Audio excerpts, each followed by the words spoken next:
Echo 7.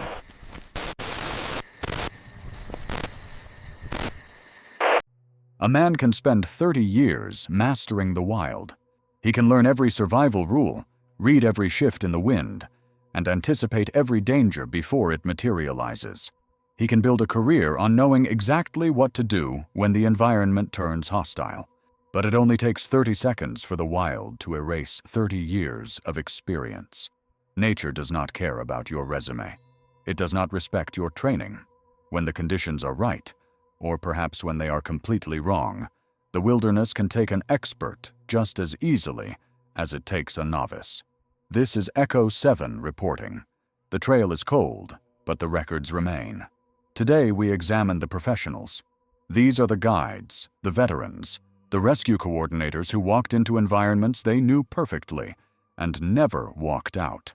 To protect the privacy of the families and the integrity of ongoing investigations, some names and minor details have been altered, but the timelines, the search data, and the facts from the official reports remain exactly as they were written.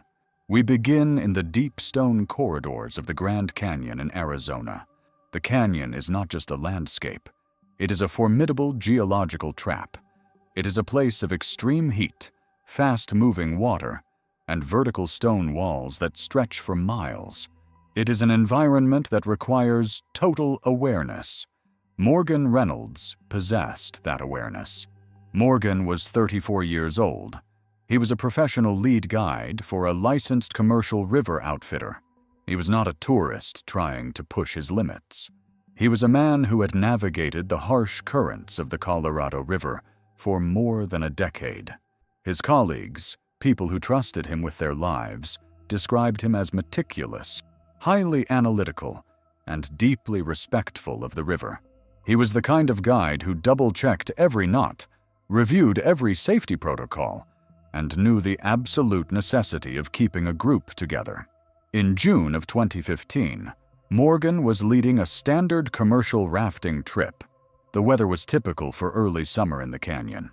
It was brutal.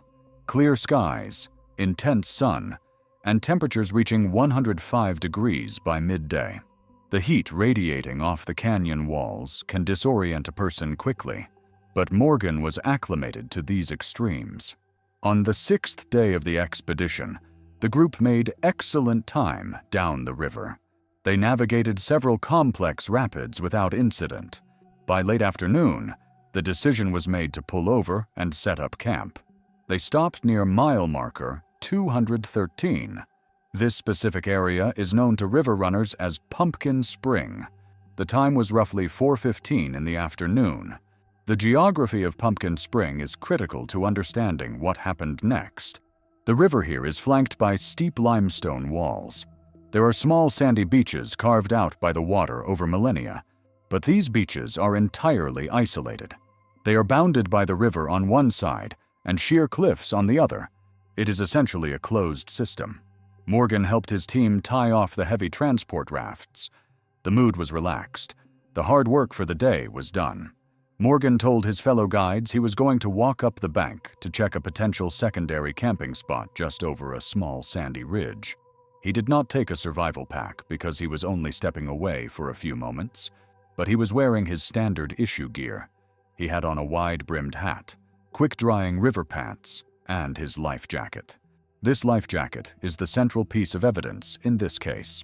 Commercial river guides do not wear standard recreational vests. They wear heavy-duty, high-buoyancy flotation devices designed to keep an unconscious person afloat in the worst whitewater. Crucially, Morgan was wearing a vest-colored, brilliant neon orange. This color is chosen specifically for maximum visibility against the brown water and red rocks of the canyon. Morgan walked toward the sandy ridge. His crew watched him crest the small dune. He looked back once, continued walking, and disappeared down the other side. They fully expected him to return in less than 5 minutes. 10 minutes passed. The guides continued unpacking the rafts, assuming Morgan had found an interesting geological feature or was simply taking a moment of quiet away from the clients. 15 minutes passed. The atmosphere shifted from relaxed to highly alert. Morgan was the lead guide. He was the enforcer of the buddy system. He was not the kind of professional who wandered off without communicating his exact intentions. 2 other guides grabbed their emergency radios and walked over the exact same ridge. They expected to find Morgan taking notes on a clipboard, or perhaps dealing with a minor equipment issue like a broken sandal strap. They walked over the dune and looked down at the secondary flat area. They found empty sand. The camping area was a flat expanse of dirt and rock, bordered by absolute vertical walls. There was nowhere to hide. There was no brush thick enough to conceal a grown man. They called his name. The sound echoed loudly off the canyon walls and returned unanswered.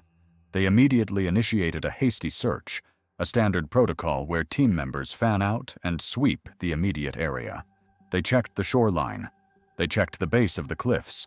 They found no footprints leading away from the flat area where he should have been standing. They found no disturbed rocks that would indicate a struggle or a fall. They found absolutely no trace of Morgan Reynolds. The guides knew the severity of the situation. By nightfall, they used their satellite phone to contact the National Park Service. They relayed the facts.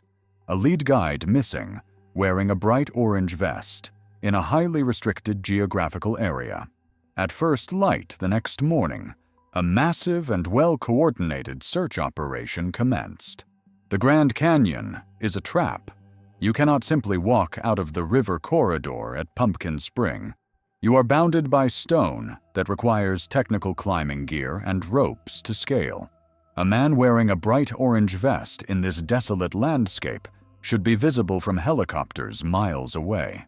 Helicopters flew low through the canyon corridor. The sound of their rotors bounced off the walls, vibrating the water below. Ground teams launched swift water rescue boats to scan every eddy, whirlpool, and backwater downstream. Expert trackers were brought in to examine the sand near the ridge. When I filed a Freedom of Information Act request for the aerial search logs from those first 3 days, a glaring contradiction immediately stood out. The flight logs are meticulous. The pilots noted perfect visibility. There was 0 cloud cover. The air was still, allowing the helicopters to fly extremely close to the canyon walls. They flew overlapping grid patterns over the river and the surrounding cliffs.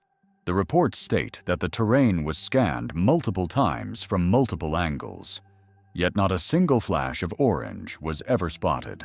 I stood near Pumpkin Spring last October. I wanted to understand the terrain with my own eyes, not just through official reports. When you stand on that sand, the walls feel absolute. They rise straight up from the water, ancient and indifferent. A person cannot accidentally wander out of that specific area. You either walk back to the river, or you attempt to climb a sheer cliff face. There is no middle ground. There is no trail leading into the desert above. The official search lasted only 6 days. The National Park Service eventually listed the incident as a presumed drowning and called off the active search. The records show the case was quietly transitioned to inactive status. This is where the mild criticism of the system becomes necessary. Why was a search for a missing professional in a closed, highly visible canyon halted after less than a week? The system seems entirely too eager to write off these cases, to close the binder and move on, when the physical evidence does not fit a neat, easily explained narrative. The primary official theory suggests Morgan walked to the edge of the water, slipped on a wet rock, struck his head, and fell into the river, where he was immediately pulled under by a hidden current. But this theory willfully ignores the physical properties of his professional equipment. A commercial-grade River Guide life jacket has enormous buoyancy. Even if the wearer is completely incapacitated, the jacket is engineered to bring them to the surface. Furthermore, the bright orange synthetic material does not sink, and it does not dissolve. If Morgan went into the river, that jacket should have been spotted floating downstream. It should have been snagged on a branch or washed up on a beach. It was never found. Another theory proposes that Morgan, despite his experience, attempted a free climb up the canyon wall to get a better vantage point of the river and fell into a concealed, deep crevice. But his fellow guides testified emphatically that Morgan strictly forbade free climbing on his trips. It violated every safety protocol he enforced. It was grounds for immediate termination for any guide caught doing it. Why would a seasoned expert, a man who built his life on safety, break his own primary rule while simply checking a campsite? The recommendation for river travelers, even professionals, is absolute adherence to the buddy system. Never leave the sight of the group. Morgan knew this rule. For some reason, in the heat of that June afternoon, he broke it. What could a professional guide have seen over that ridge that made him step away from his crew and vanish from a closed canyon? He made no sound. He left no track. The bright orange vest, designed specifically to save his life and make him visible to the entire world, disappeared as completely as the man wearing it. The river remains quiet. The stone offers no clues, and the records simply stop. That same unforgiving nature, that same sudden erasure of a human life, exists far from the desert heat. It waits hidden beneath the dense, dripping canopy of the Pacific Northwest. We move from the open stone of Arizona to an environment so green and thick, it swallows the light itself. The Olympic Peninsula in Washington state hides the Bogachiel rainforest. This is not a typical woods. It is an ancient ecosystem. It is a maze of massive cedar trees, heavy hanging moss, and permanent deep shadows.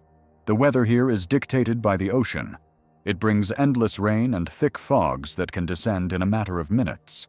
It is a place where sound is deadened by the damp vegetation. Directions lose all meaning when you step off the main path. It is easy to understand how an unprepared tourist could step off the trail and become permanently lost in that green chaos. But Mitchell was not an unprepared tourist. He was a top-tier expert.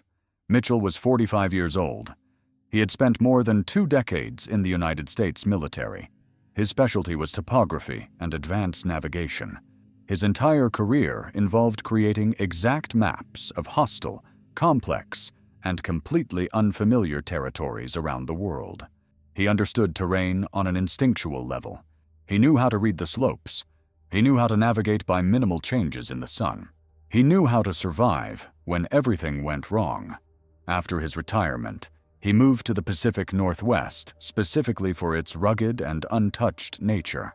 The forest was his comfort zone.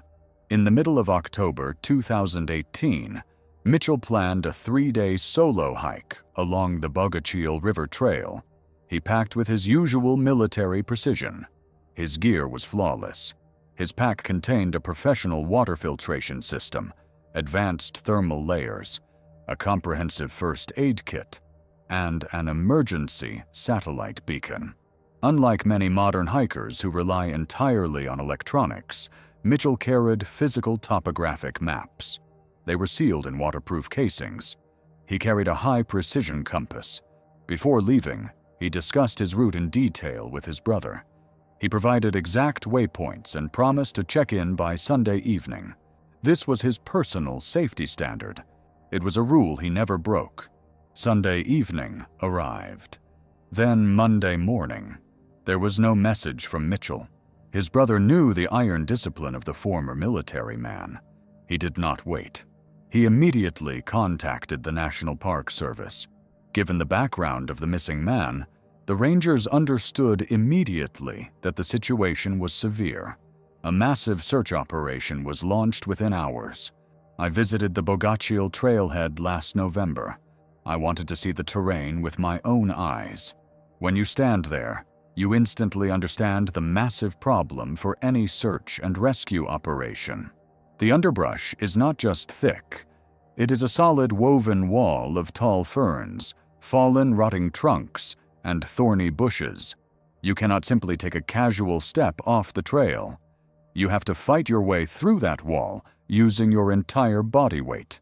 You have to break branches and trample plants. But the main trail itself, the one Mitchell was walking, is well worn, wide, and absolutely clear. You cannot lose the trail by accident. The first 2 days of the search produced absolutely nothing. Helicopters were useless. The dense, multi-layered canopy of the forest completely hid the ground from aerial observers. Ground teams methodically walked every meter of the route. They called his name into the damp air. On the 3rd day, the search team made a discovery. This discovery moved the case from a standard search into something completely unexplained. They found the backpack belonging to Mitchell. It was located roughly 6 miles from the parking area. The condition of this backpack raises a massive number of questions. It was not dropped in a panic. It was not thrown into the mud. It was sitting perfectly upright, dead center in the middle of the dirt trail. All the exterior buckles were neatly secured. When the rescue team examined the contents, they found his heavy metal water bottle filled to the brim. His supply of high-calorie food was untouched. His topographic maps were in their proper place. His emergency satellite beacon was in the easily accessible top pocket. But the beacon was completely turned off. Every tool necessary for survival in that forest had been intentionally left right on the path. I filed a Freedom of Information Act request to access the internal reports from the professional trackers working that specific sector. The documents reveal a startling and disturbing picture. The trackers documented clear, normal prints from his hiking boots, leading directly to the spot where the backpack rested. But they found absolutely no tracks leading away. The footprints simply ended. More critically, the reports show that the search teams meticulously examined the dense vegetation on both sides of the trail at that exact spot. A man of his size and build, attempting to push through that dense underbrush, would inevitably leave physical signs. He would break branches. He would crush leaves. He would damage the moss and leave folded ferns.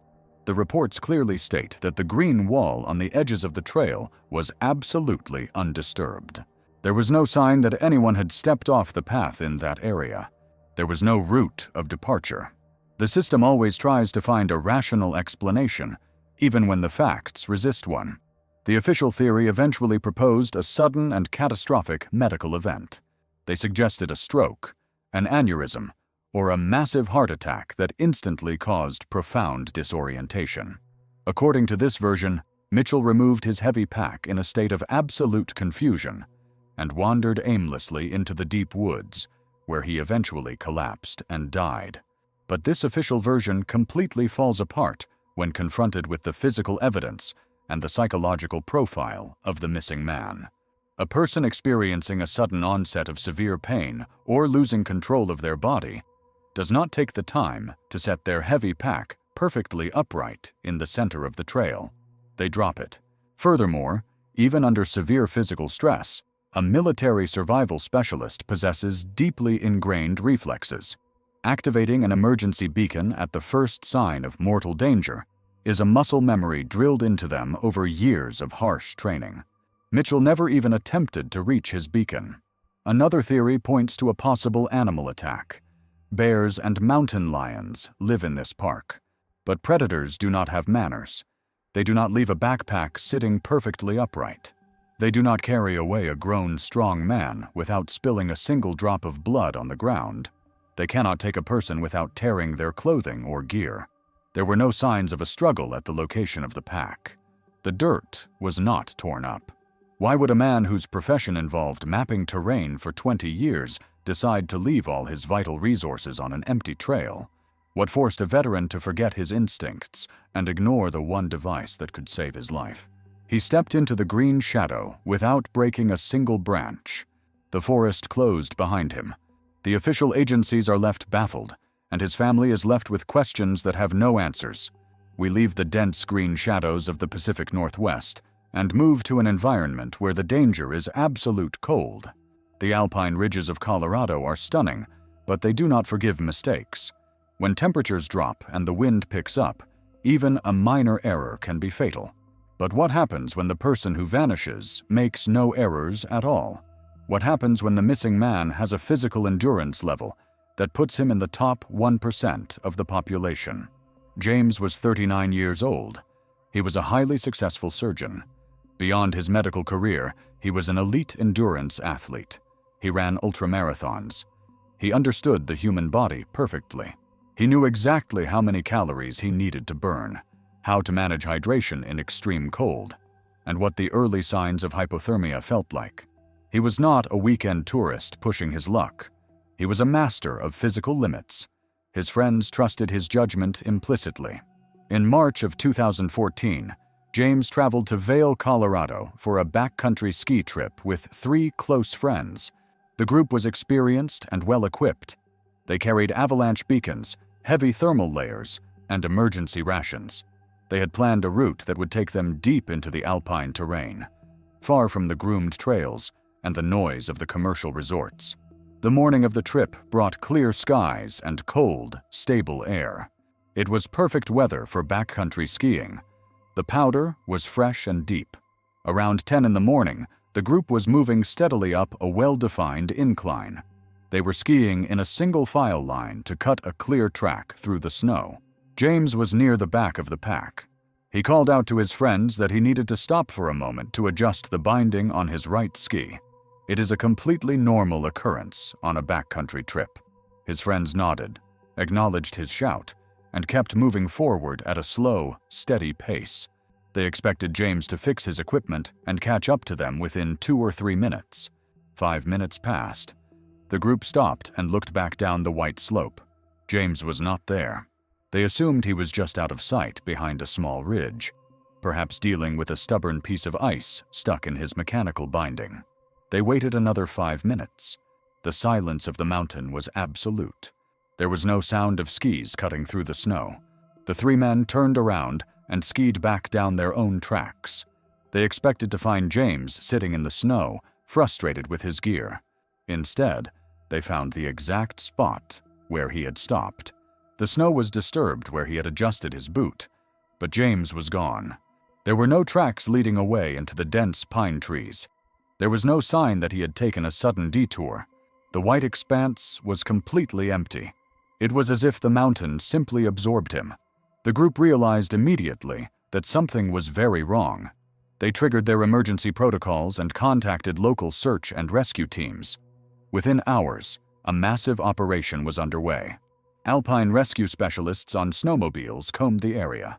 Helicopters equipped with military-grade thermal imaging cameras swept the ridges and the deep valleys. James was wearing brightly colored winter gear that should have stood out clearly against the pure white background. A human body radiates a massive amount of heat that a thermal camera can detect from miles away. The search went on for days. The weather held steady, providing perfect, clear conditions for the rescue teams. Yet they found absolutely nothing. No heat signature, no tracks, no dropped gear. The search was eventually scaled back.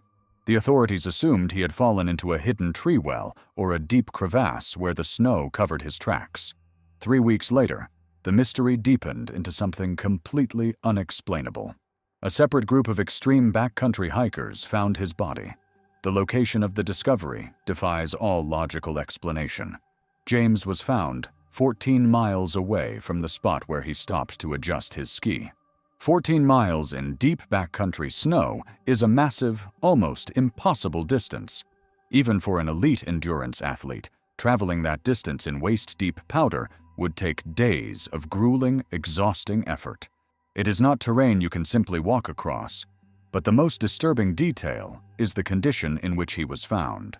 James did not have his skis with him. When I reviewed the official search grid logs and the coroner records, a bizarre and contradictory picture emerged. The skis belonging to James were found miles away from his body, sitting in the completely opposite direction from where he was ultimately located.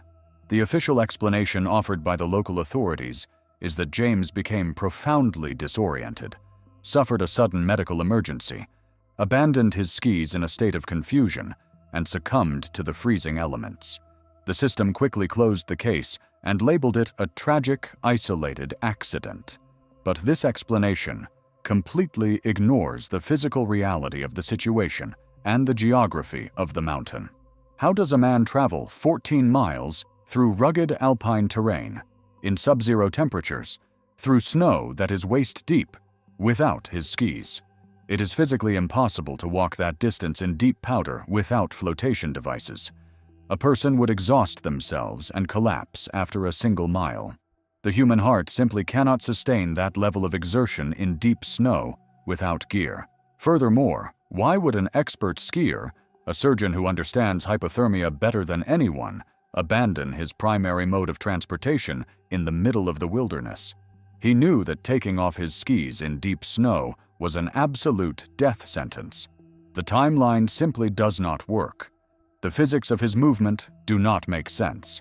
The records show that the specific area where he was found had been heavily searched by helicopters during the initial operation. If he was walking above the snow, the thermal cameras would have seen him.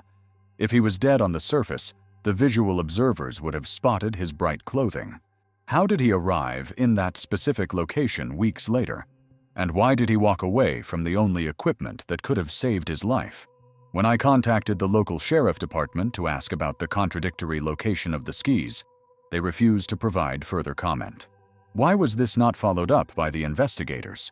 The evidence suggests something deeply wrong with the official narrative.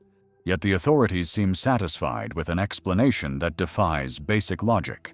James was a master of his own physical limits, but he encountered something on that mountain that completely broke the rules of survival.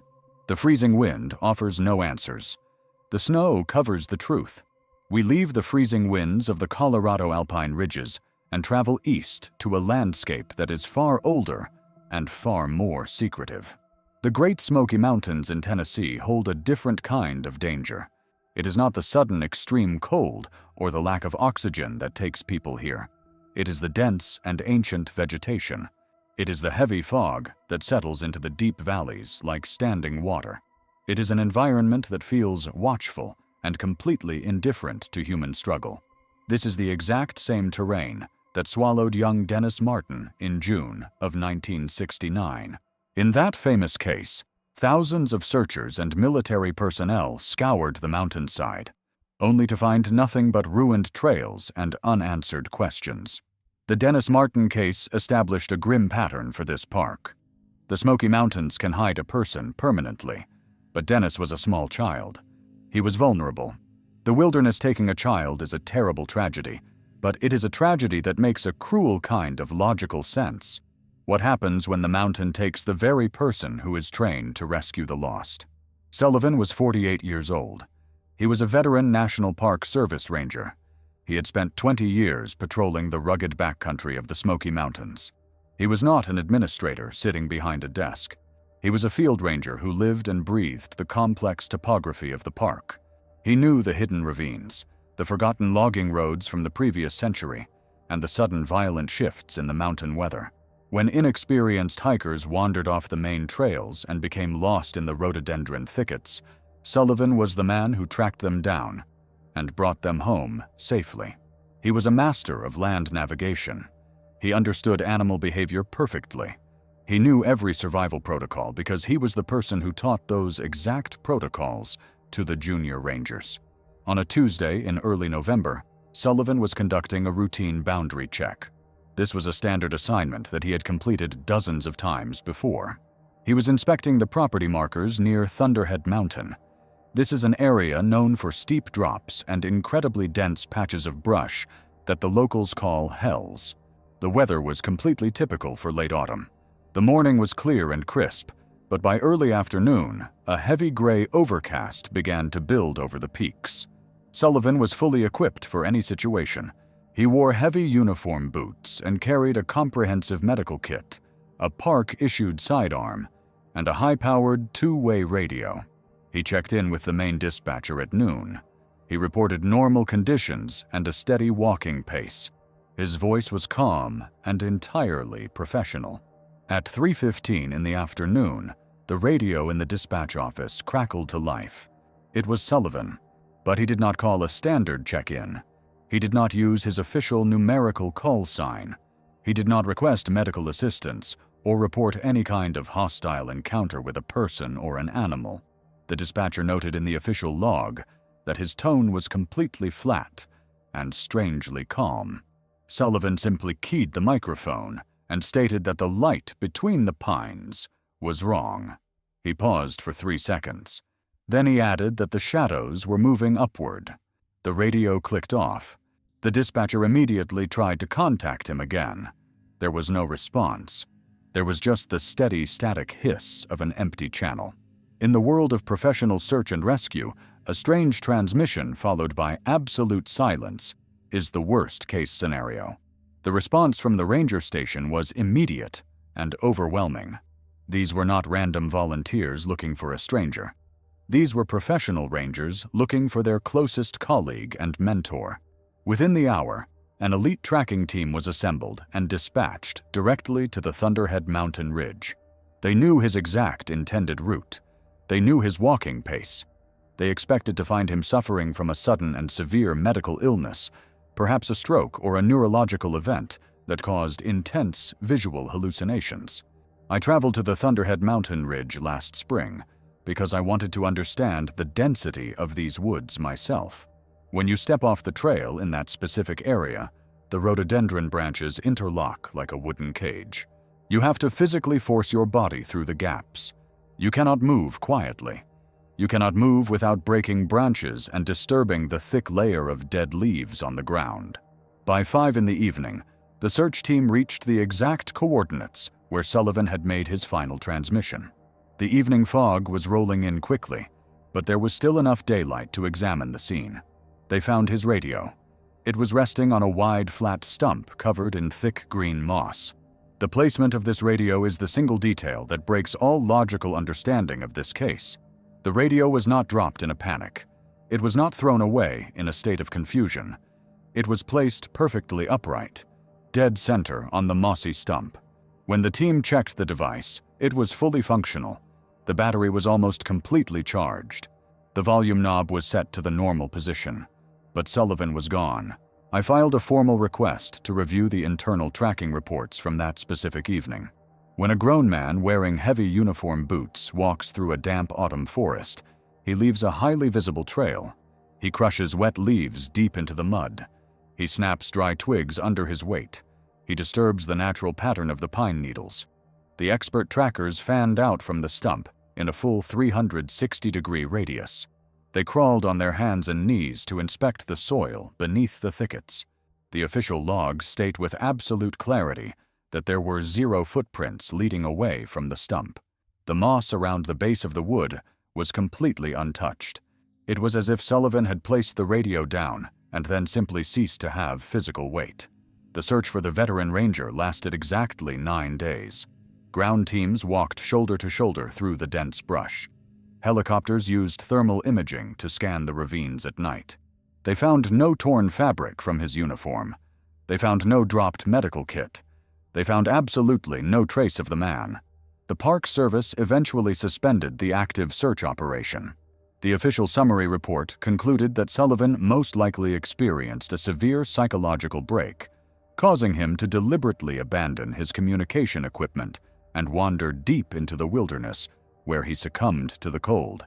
This official conclusion is deeply flawed.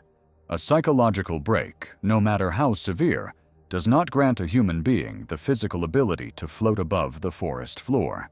A fugue state does not erase heavy boot prints from damp mountain mud. A man pushing through a rhododendron thicket will break branches regardless of his mental state.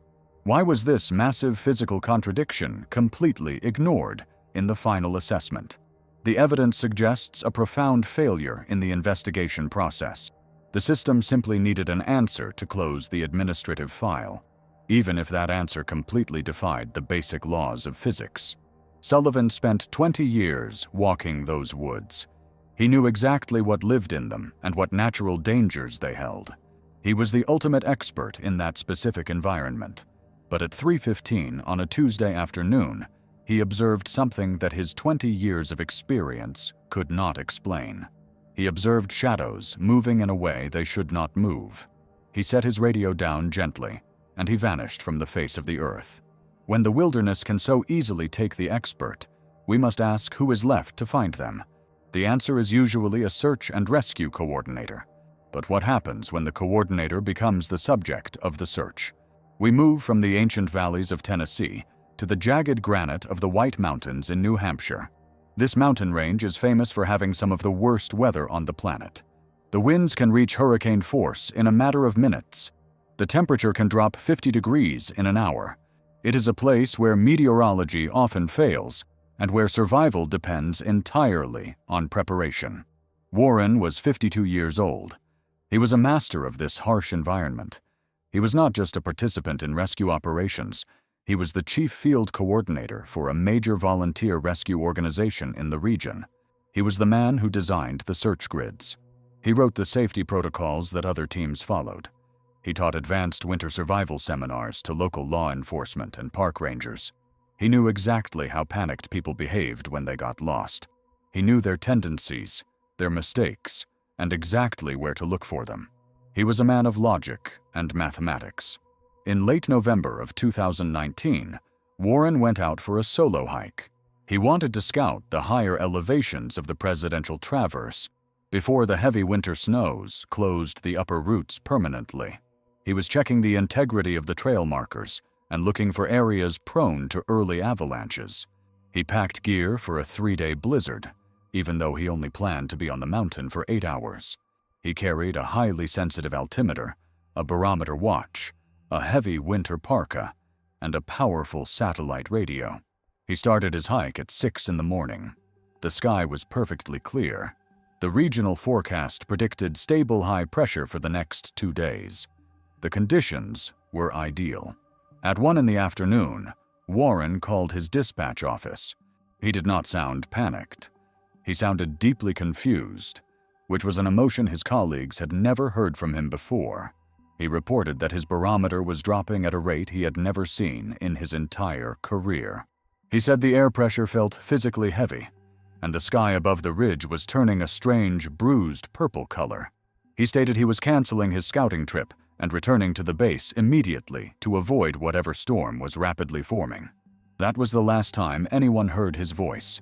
When Warren did not arrive at the trailhead by 5 in the evening, his own team initiated the search. You can imagine the psychological weight of that operation. You are looking for the man who taught you how to look. They deployed immediately before the sun completely set. They used the exact search grids Warren had designed years earlier. They divided the mountain into specific geometric sectors and began a flawless, textbook search operation.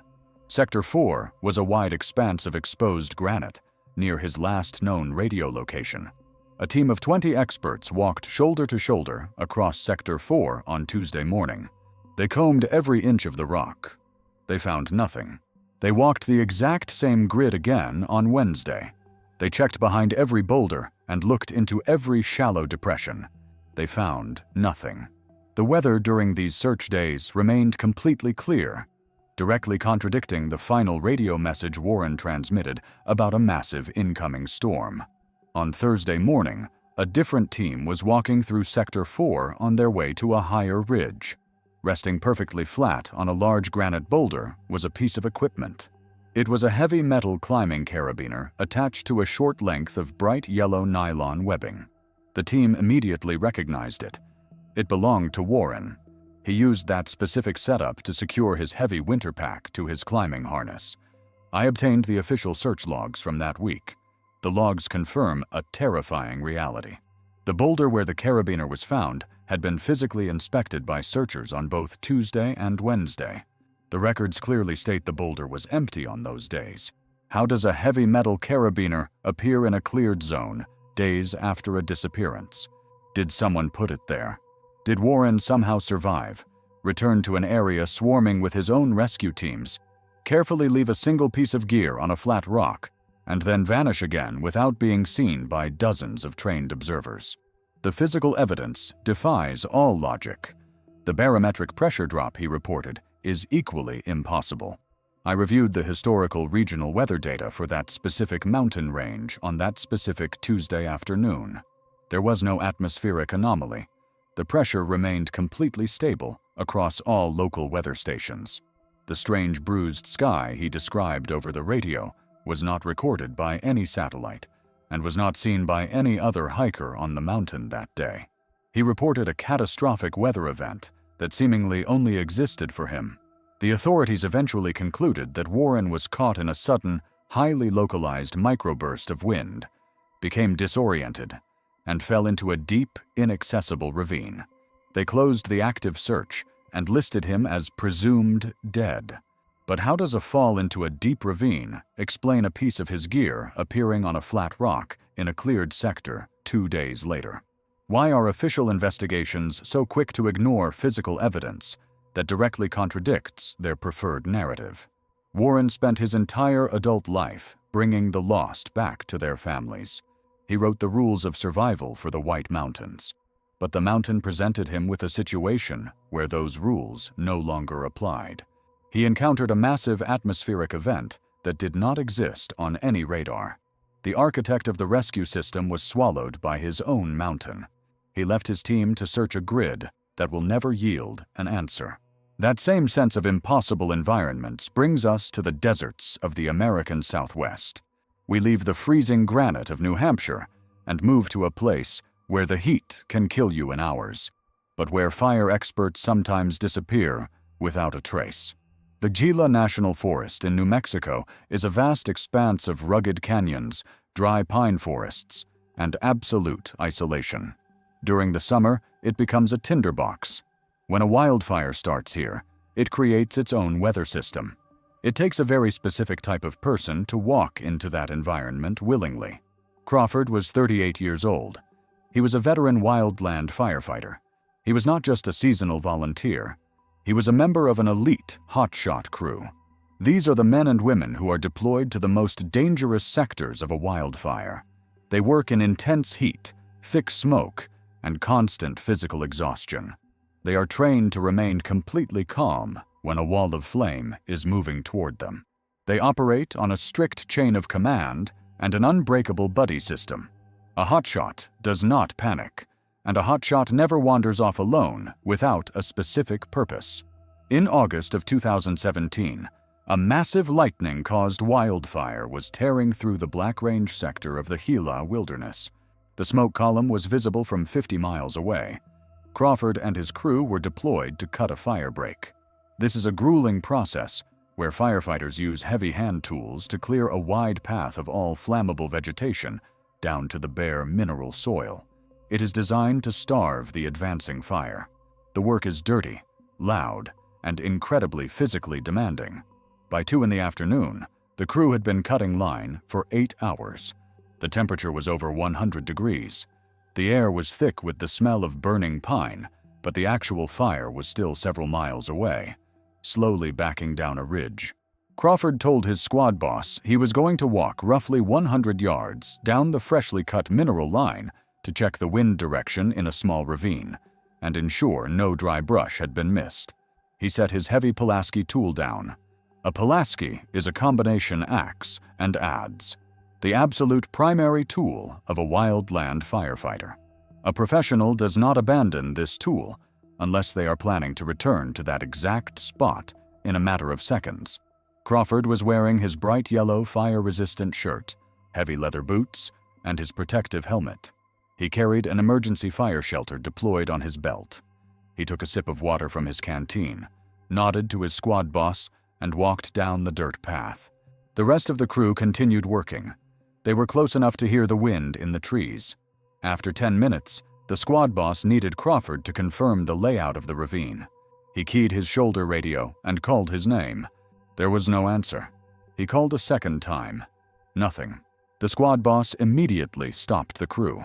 In a wildfire situation, a missing crew member is an absolute emergency. The entire squad dropped their tools and jogged down the mineral line toward the ravine. They expected to find Crawford evaluating the brush, or perhaps dealing with a radio malfunction. They reached the end of the cut line. They found the dry ravine, but the area was completely empty. There was no bright yellow shirt visible against the brown dirt. There was no sound of movement. Crawford had simply vanished from a cleared path while his entire crew was working less than a football field away. The response was immediate.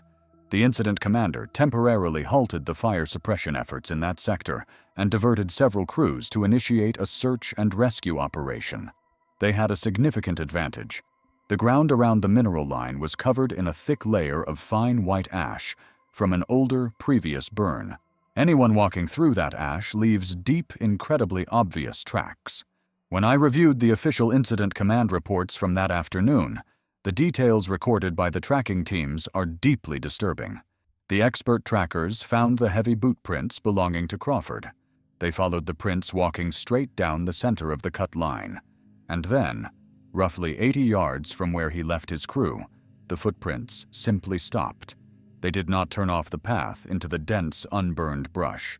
They did not turn around and head back. There were no signs of a struggle, no dragged dirt, and no disturbed ash. The tracks just ended, as if he took a step and never placed his foot back on the ground. Helicopters assigned to drop water on the fire were redirected to fly low over the canyon. They used military-grade infrared cameras designed to see through heavy smoke and locate the intense heat of burning embers. A human body registers clearly on these cameras. The helicopters scanned the entire drainage basin for hours. They found 0 heat signatures matching a human being. The official investigation eventually concluded that Crawford must have suffered from acute carbon monoxide poisoning, causing extreme disorientation. They theorized that he wandered blindly into the deep canyons and ultimately perished from exposure. The official file was closed, and the incident was categorized as a tragic workplace accident. But this explanation ignores the testimony of the people who knew him best. I contacted a former member of that exact hotshot crew. He stated that the wind was blowing the smoke entirely away from their position that afternoon. The air quality in their specific sector was clear. Furthermore, he testified that Crawford was completely lucid, coherent, and physically stable just 60 seconds before he walked away. Carbon monoxide poisoning does not suddenly strike a highly conditioned athlete out of nowhere in clear air. Even if we accept the theory of sudden disorientation, it does not explain the physical impossibility of the footprints. A disoriented man stumbles. He drags his feet. He wanders off the trail and breaks branches. He leaves a chaotic, messy trail of evidence. He does not simply cease to leave tracks in a bed of soft white ash. The fire eventually shifted direction and never reached the location where Crawford disappeared. His Pulaski tool remained resting against the tree, exactly where he left it. The emergency fire shelter, designed to protect him from the ultimate danger, remained undeployed on his belt wherever he went. How does a man who spends his life fighting the most destructive and unpredictable force in nature simply disappear on a quiet patch of dirt? His crew watched him walk away, and the canyon never gave him back. We move from the dry heat of the Mojave to the humid, flooded expanses of the Deep South. It is an environment where the ground itself is not solid and where researchers disappear while their equipment continues to run perfectly. The Florida Everglades do not resemble any other landscape in North America. It is not a stagnant swamp. It is a massive, slow-moving river of grass that stretches for thousands of square miles. The terrain is a deception. What looks like solid ground is often a floating mat of dead vegetation hiding deep, black water. It is an environment populated by apex predators that have remained unchanged since the age of the dinosaurs. Surviving here requires constant vigilance. You must watch the surface of the water, the shadows in the mangrove roots, and the movement of the tall sawgrass.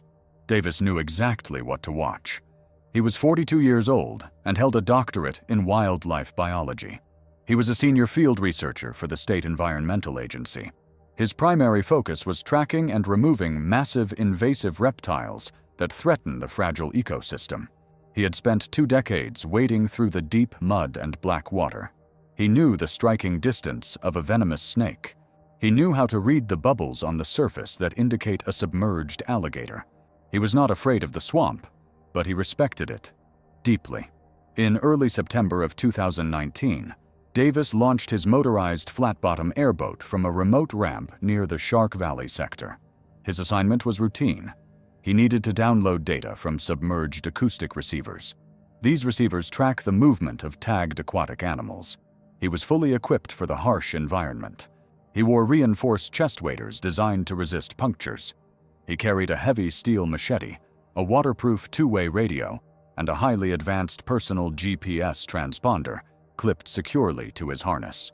At roughly 3 in the afternoon, a different team of state biologists was conducting an aerial survey in a small helicopter. They spotted the airboat belonging to Davis sitting completely stationary in a vast open expanse of shallow sawgrass. The boat was not anchored. When the helicopter hovered lower, the pilots realized the massive aircraft engine on the back of the boat was still running at a low idle. The heavy propeller was slowly spinning. The industrial noise-canceling headphones belonging to Davis were resting neatly on the driver's seat. A waterproof clipboard with his survey notes was sitting right next to them. The helicopter radioed for immediate assistance. Ground teams on specialized swamp buggies reached the idling boat within an hour. They secured the vessel and cut the engine. The silence that followed was absolute.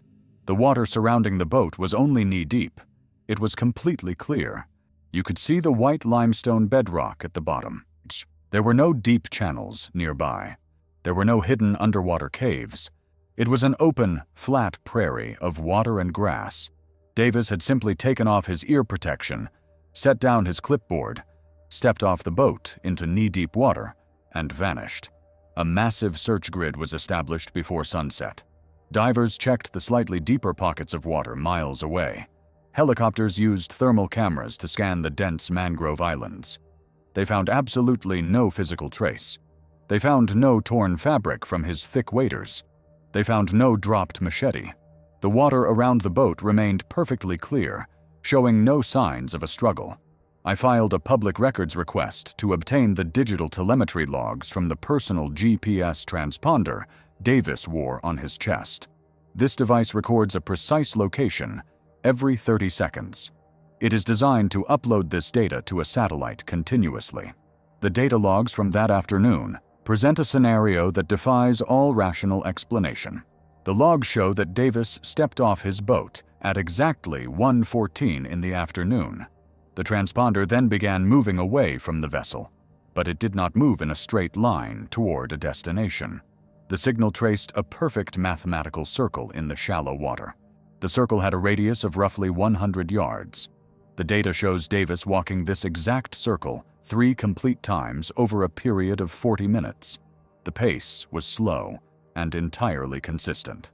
At exactly 1:54 in the afternoon, the GPS signal did not degrade or show a low battery warning. It simply ceased to exist. The transmission ended abruptly in the middle of the open water. I traveled to that specific sawgrass prairie last February. I hired a local guide to take me there on a fan boat. When the engine shuts off, you realize how exposed the area is. You can see the flat horizon in every direction. There is absolutely nothing out there that would require a man to walk in a perfect circle for 40 minutes. There is no landmark to inspect. There is only grass and water. The official report issued by the Wildlife Agency concluded that Davis was likely the victim of a sudden, catastrophic predatory attack. They suggested a massive alligator pulled him under the surface. This explanation is biologically and physically absurd. A predator ambush in shallow water is an incredibly violent event. It churns up massive amounts of thick black mud. It shreds the vegetation. It leaves physical evidence, blood, and torn equipment. The water around the boat was pristine. Furthermore, an alligator does not drag a struggling man in a perfect mathematical circle for 40 minutes before pulling him under. An animal attack is fast and chaotic. The movement recorded by the GPS was deliberate, slow, and hypnotic. Why did the official investigation completely ignore the bizarre telemetry data? They needed a conclusion that fit the known dangers of the swamp. An alligator attack is a tragedy people can understand. A scientist walking in hypnotic circles before dissolving into the thin air is a reality the system refuses to document. Davis spent his life studying the monsters that hide in the black water, but whatever he encountered in the shallow, clear water that afternoon was something his decades of science could not explain. The engine ran until it was found. The swamp kept the biologist. We leave the flooded plains of Florida and head north to an environment completely hostile to human life. We look at the frozen frontier of Alaska, where the sky is vast and the ground offers no mercy. The Brooks Range is one of the most isolated places on the planet. There are no roads. There is no cellular service. The only way into this wilderness is by small aircraft. The people who fly in these regions are a specific breed of professionals. They are mechanics, meteorologists, and survival experts all at once. Moore understood this margin perfectly. He was 51 years old. He had sat behind the controls of small planes for over 2 decades. His colleagues considered him the most cautious pilot in the region. He never pushed his luck in bad weather. He followed rigid safety protocols. His light aircraft was an extension of his own body. In early October of 2020, Moore was flying a routine supply route. He was delivering equipment to a remote geological camp. The weather was highly favorable. The sky was clear, and the wind was minimal. Around 2 in the afternoon, he transmitted a message over his radio to the regional dispatch center. He stated that he saw an excellent gravel bar near a shallow river bend. He decided to land the plane for a few minutes to stretch his legs and double-check the external cargo straps. His voice was entirely calm. When he failed to make his scheduled radio contact 1 hour later, the dispatcher raised the alarm. Another pilot flying in the same sector altered his course and flew directly over the provided coordinates. He immediately spotted the plane belonging to Moore. The aircraft was resting perfectly in the center of the gravel bar. There was no sign of a rough landing. The landing gear was intact. The propeller was still, but Moore was nowhere to be seen. A professional rescue team arrived via helicopter just before sunset. What they found on that gravel bar defies all logical explanation. The aircraft was in perfect working condition. The keys were still sitting in the ignition switch. Resting on the passenger seat was his untouched emergency ration kit, his signaling flares, and his heavy winter parka. Moore had exited the cockpit wearing only a light shirt, despite the fact that the ambient temperature was dropping rapidly toward freezing.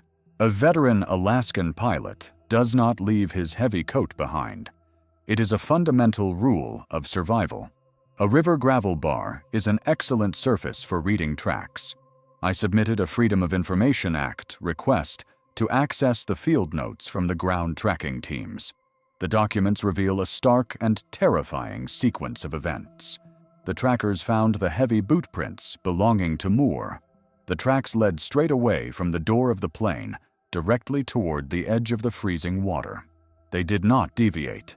They did not pace back and forth. The pilot walked to the river and stopped, and then the footprints simply ended. There was no sign that he slipped and fell into the current. The water in the river at that specific location was crystal clear and extremely shallow. It was barely knee-deep. Dive teams carefully examined the riverbed for 5 miles downstream over the next 3 days. They found absolutely nothing. Helicopters equipped with thermal imaging cameras circled the surrounding tundra through the night. The cameras registered 0 thermal anomalies. The official investigation eventually concluded that Moore walked to the water, perhaps to wash his face, suffered an unknown medical emergency, collapsed into the river, and was carried away by an undercurrent. This explanation is an insult to the experience of a man like Moore. Why would a seasoned Alaskan professional walk to the edge of a lethal, freezing river to wash his face when he had a supply of clean water in his cabin? Furthermore, the theory of an undercurrent taking him is physically impossible. In knee-deep water that is clear enough to see individual pebbles on the bottom, a body does not simply vanish. Even if he collapsed, he would have been visible to the first pilot on the scene or the rescue helicopters minutes later. The system refuses to acknowledge that Moore reached the water and simply stopped existing in the physical world. He did not fall. He did not drown. He reached the edge of the wilderness and was erased. We descend from the icy altitudes of Alaska and travel to another deceptive environment. We head to the backcountry of Wyoming, where endless fields of white powder hide a quiet but absolute threat. The mountains around the Jackson Hole Valley are incredibly beautiful. They are also incredibly dangerous. Survival depends entirely on your ability to read the snow. Henderson was 32 years old. He was a professional freeride instructor. He did not just ski deep powder. He taught other people how to survive in it. His primary specialty was avalanche safety. In mid-February of 2021, Henderson was leading a small group of 4 experienced skiers. They were far outside the official resort boundaries. Around 10 in the morning, the group reached the top of a ridge.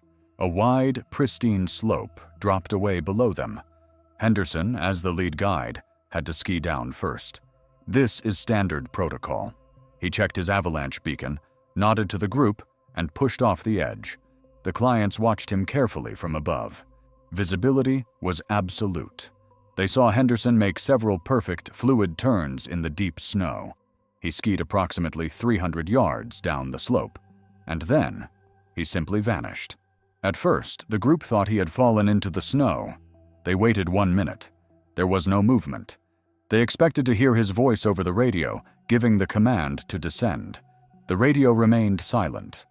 One of the clients took out binoculars and carefully scanned the slope.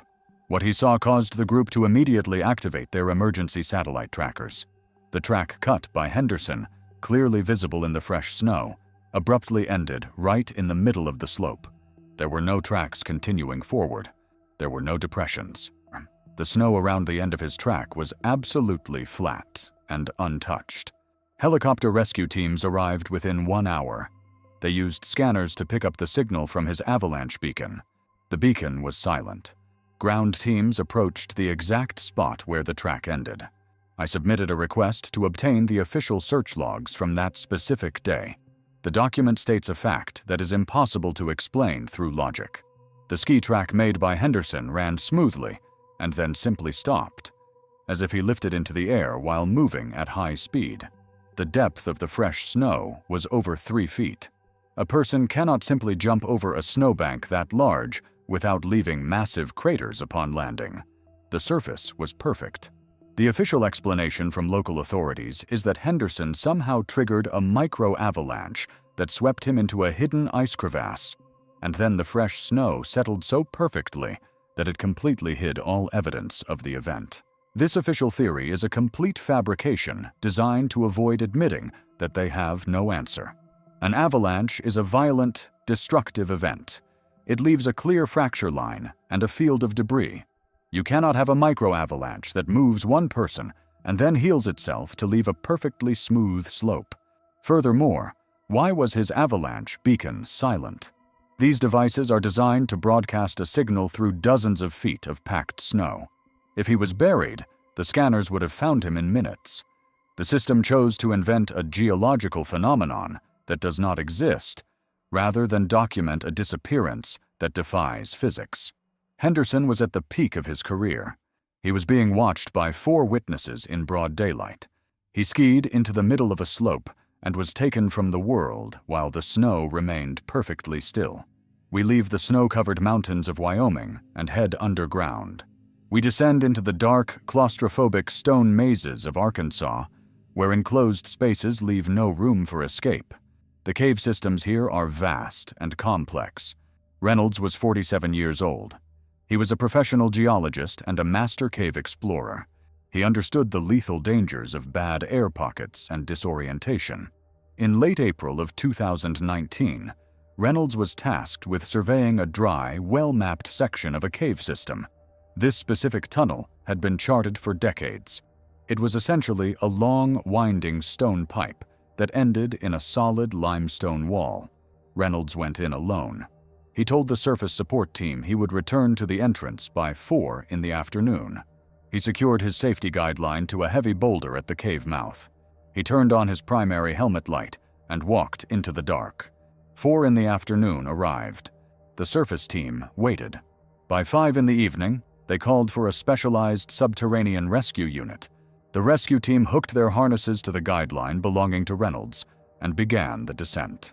They walked for nearly 2 miles underground. The path was narrow but entirely clear. There were no side tunnels. Then they found the end of the guideline. The nylon line did not snap. It was not crushed by a rock slide. The line was neatly tied off to a small stalagmite. Sitting on a flat ledge directly above the tied knot was the primary helmet light belonging to Reynolds. It was turned off. The battery was completely full. The rescue team shined their massive floodlights forward. The tunnel continued for another 200 yards before ending in the solid limestone wall. The space was completely empty. Reynolds was gone. I obtained the original survey maps of this specific cave. The maps are definitive. The tunnel is a closed system. It is a dead-end tube carved into solid rock. There are no secondary passages. The official report issued by the local sheriff department concludes that Reynolds became disoriented, wandered into an unmapped side fissure, and became permanently wedged in the rock. This conclusion requires us to believe in a physical impossibility. The rescue teams physically touched every square foot of that chamber. There is no side fissure. There is no unmapped crevice. The walls are solid stone. Why does the system invent a hole that does not exist? They do it because the alternative is to admit that a human being vanished from inside a sealed rock box. Reynolds knew the rules of the underground.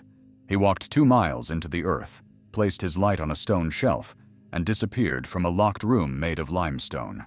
We emerge from the crushing dark of the underground and move to the exact opposite extreme. We travel to the high altitudes of California, where the mountains hold a completely different kind of silence. Mount Shasta is a massive dormant stratovolcano. Taylor was 38 years old. He was a professional high-altitude guide who had led expeditions to the summits of Mount Everest and Denali. He was an expert in the use of ice axes and crampons. In mid-May of 2020, Taylor set out for a solo climb. He planned to ascend via the standard route and return by evening. He registered at the ranger station at 6 in the morning. The weather was perfect. By 8 in the evening, Taylor had not returned. His wife immediately contacted the authorities. A massive search operation began the next morning. National Guard helicopters scanned the glaciers using thermal imaging. The first 2 days yielded nothing. On the 3rd day, a pilot noticed something unusual on the Wintun Glacier. This glacier is located incredibly far from the original route Taylor intended to take. To reach that spot, he would have needed to cross several dangerous ridges and descend in a completely illogical direction.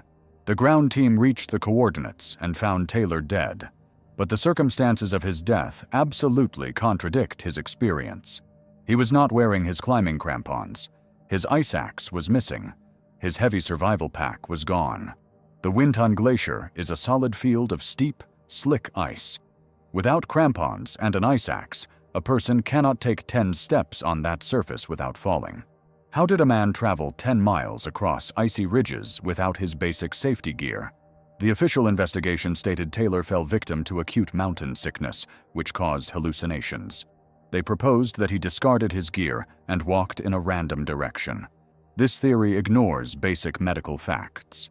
Acute mountain sickness drains a person of their strength. A person in that condition is physically incapable of traveling 10 miles across the most difficult alpine terrain. Furthermore, Taylor was an acclimated athlete.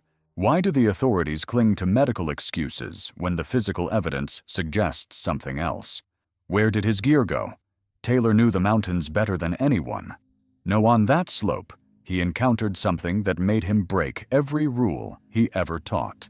The glacier provides no answers. It only holds the silence.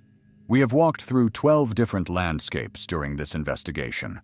We have examined the files of 12 individuals who possessed more knowledge of the wild than almost anyone else in this country. These were not casual hikers. They were the guides who led the way. They were the rangers who kept the peace. They were the professionals who knew exactly how to survive. And yet, they were the ones who vanished without a single trace.